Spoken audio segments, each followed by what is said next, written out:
Yoga. Okay. Remember that I mentioned while on my walk last time that prior to this journey, I was not an exerciser.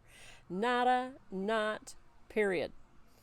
I have no idea why it has become so important to me, especially given that I always found an excuse before. I can tell you that I don't do it out of drudgery. I don't do it solely because I want to lose weight or tone this middle aged body. It goes much deeper than that, and as I talk about yoga today, please do not call me out on my lack of expertise on this topic. Remember, this is my journey, and I am learning as I go, besides the fact that I would never profess to be an expert on something I've not quite done for a month. So, how did I get started? I was sitting in my chair one week after beginning the lifestyle change, still cleansing and doing my best to eat only fruits and vegetables. My body was still hurting pretty badly, and I knew I needed to get down on the floor and do some stretches. YouTube is amazing, right? So I thought, why not explore what's available? After about 5 minutes, I somehow happened onto this 30-day weight loss series, which, by the way, I have saved to my channel if you're interested in seeing what I'm doing. Now, having no clue what I was clicking on, I thought, okay, I'll try it. That first workout was amazing. Poses I could understand and get my body to do. It was a great first experience. The following days were just as accessible for me. I was hooked. The stretches combined with a little toning repetition was amazing, and I loved how the breath related to singing. I'm a believer. I'm on day 22, and I have only missed one day since beginning.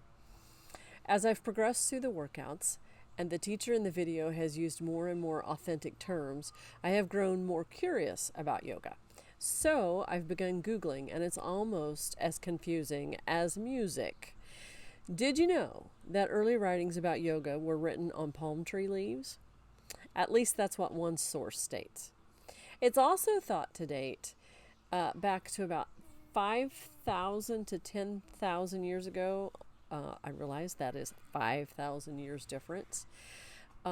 If what I have read is correct, there are 4 stages to the development of this ancient practice. Pre-classical, classical, thought to be the first systematic approach. Post-classical, where the new masters rejected the classical and worked for a practice that rejuvenated the body. Then there is the modern period, and it seems that until 1947 Hollywood studio opened, its influence into the Western world was a trickle effect.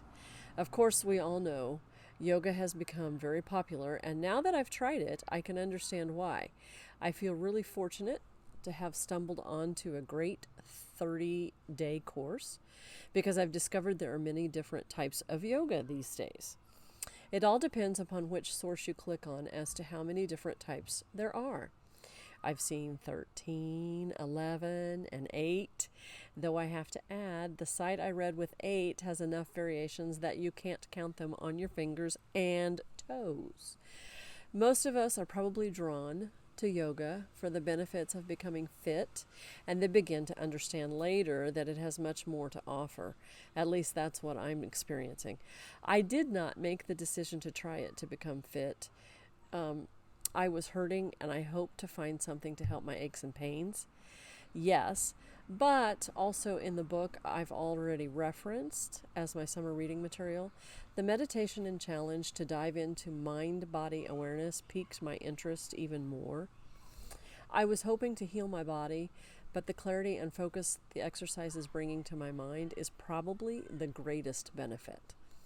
I have discovered that the classes I'm progressing through are a combination of various styles. For as far as my knowledge extends into this new realm, I believe Vinyasa is at the core of this class I'm in, though she also seems to incorporate power days and rest days, including yin yoga. Once I finish this course, I will look for another, maybe a different style, but I will probably go back and redo at least some of the classes in my current regimen because as a newbie, I don't get all the poses every time. Of course, remembering that I am middle-aged and there is no way I'm standing on my head will be part of what I'm looking for in these new courses that I do. I'm probably not going to be trying the hot yoga anytime soon either. Yoga in a room that is heated to 100 plus degrees is not my idea of an acceptable routine. As a musician, though, I can't recommend trying it enough. Just try something.